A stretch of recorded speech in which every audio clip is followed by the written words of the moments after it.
Spotify is acquiring two major podcast tech platforms. Chartable and Pod Sites are being bought.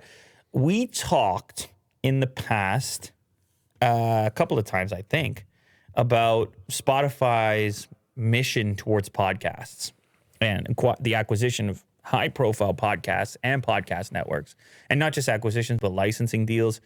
And a big part of this is the ability to, well, generate revenue through advertising, which podcasts are very effective at. Just like this one right here, there'll be an ad at some point. You're going to pay very close attention to it in order to support this show, right? Do we have an agreement? Spotify is making more podcast acquisitions. They announced today acquiring both Chartable and Pod Sites, two of the most prominent podcast marketing and ad attribution companies. They track everything, right? You insert this stuff somewhere into, the connection's actually easy if you're on big platforms. But essentially what ends up happening is it makes the podcast trackable. You can find out a little bit more about your listeners and therefore connect the correct advertisers. Now, Spotify needs to figure all that out. They started with Rogan, and all of a sudden they were banking on advertising, but they needed to take it to another level and become more sophisticated. In the end, you're competing against platforms like YouTube here, which knows a lot about their users and is able to serve effective advertising. It's all an interesting thing because we're moving into a marketplace like some of those Facebook stories yesterday where gathering information about users seems to be increasingly coming under scrutiny.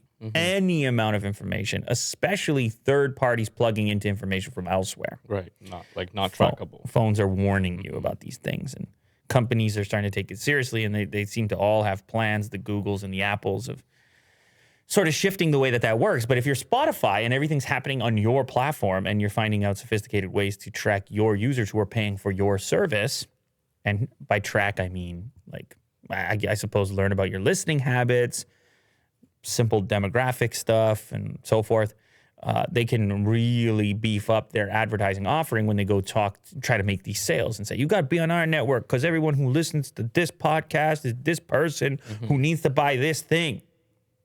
And so they get the talent, and now they got to get the technology because Spotify is Spotify, but Spotify is not YouTube. What do you mean? Why did he bite on that? He could have just left it alone. He could have been like, you're right. It's definitely not YouTube. I'm saying from an you left it open. I'm saying from an analytics standpoint, right? On YouTube, I know everything. I know everything about you. Oh, right. I'm talking to you right through the camera right now. I know everything about you. I know what you have for breakfast. I watched a clip of Zuckerberg when he was in Congress. Man, those clips are addictive. Addictive. When they hit him with the questions. And he's like, Congressman. Congress. He always has to reiterate who he's talking to every time. And so one of the guys is like, Mr. Zuckerberg, would you like to share with us the hotel you stayed in last night? And his face goes beet red. And he's like, Congressman, I would not like to share that.